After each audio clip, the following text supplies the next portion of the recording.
Despite some of these realities existing for quite some time, inflation became the buzzword this week. We're going to discuss why those fears are inflated themselves.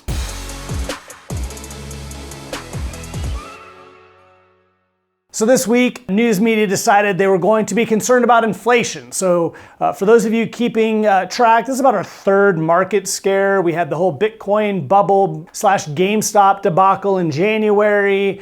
Then we had some interest rate concerns. Now we're choosing to try to use inflation. And we've written about this for quite some time. People are always trying to get you freaked out. It's how they get you to trade, which makes them money. It's how they get you to watch TV shows, which makes them money. These commentaries, for better and for worse, are free. We only want you to do the prudent thing, the thing that's going to help empower your plan. We're going to walk through trying to frame this up with three big things. Number one, why the panic? Number two, what is the real threat of inflation? And then finally, what's the takeaway? What should you be doing with this information moving forward? So number one, why the panic? Well, as we said this week, despite inflation having been picking up for about the last 9 to 12 months, people finally woke up and decided they were going to use that as a narrative to get you spooked this week. And the market did tumble Tuesday and Wednesday of this week. To hear the press talk about it, it was a catastrophic decline. It was 4% peak to trough. Again, volatility, certainly 4%, as Brian Westbury of First Trust likes to say, is the price you've got to pay to be an investor. All right, but let's put that in context around really what type of volatility you should expect as an investor. This is one of my favorite charts. This comes via JP Morgan. All these little red dots, 17, 18, 20, 34, 30, 34, all the intra-year declines from peak to trough that the market may have.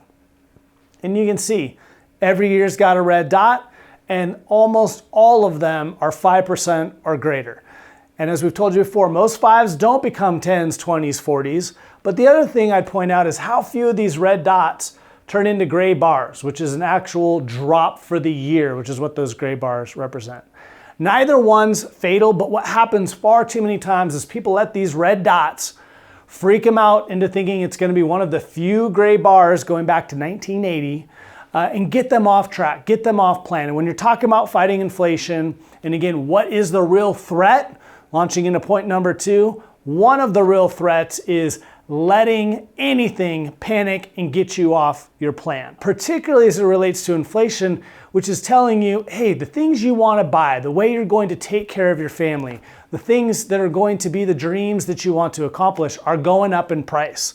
And being scared into bonds, cash, gold, things that actually get crushed during a rising interest rate environment, which happens when you have a rising inflationary environment, are the very things that are going to leave you further and further behind.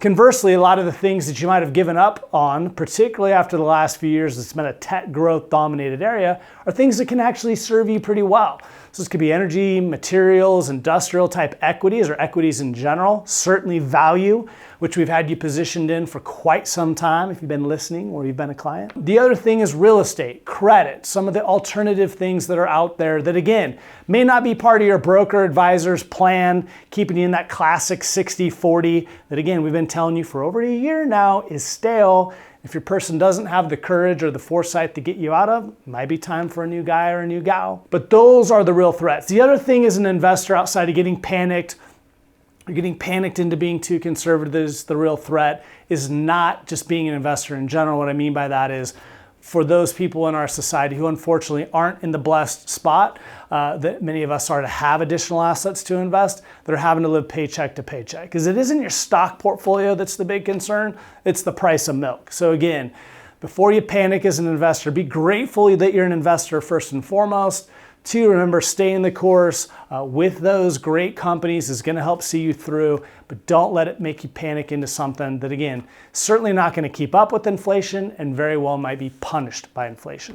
I'll wrap up the inflation chart with this. If you go to the written part of the commentary, there's a great link to an article by Hartford talking about equities and how they respond to inflation. To hear, again, the press talk about it this week or some of the pundits, the experts, it's a slam dunk catastrophic scenario. That's not true. In fact, as you can see here, rolling 12-month periods over time, low inflation, high and rising, even in the high over 3% and rising inflation, half the time equities put up a great return, let alone the rest of the time they're in those 90, 75+% times. So odds are certainly in your favor to stay invested, and of course the odds, even if you were to get out and have it be right, of getting back in time are even more and more difficult.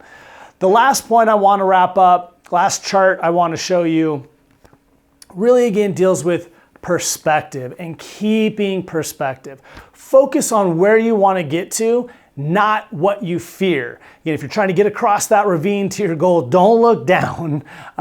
Keep your eyes straight across. And the key thing I want to show in this chart, which again from 2014 to 2021, some asset classes, you're like, Tim, I can't tell which ones are which.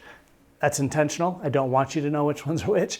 Is that again, it's not about avoiding volatility. It's about navigating it. If we look at this blue line, there's not a lot of volatility there. It's also barely keeping up with inflation. So it's not doing anything for you. You can see these red lines. You might correctly guess that that's a stock market. What we're trying to do is get you again from point A to point B, in this case, more than doubling your money over 7 years if you're in the market. How do we navigate this? Not avoid it. That's the question. And again, rarely ever is it run and hide. It's create that income source for you that can keep you invested.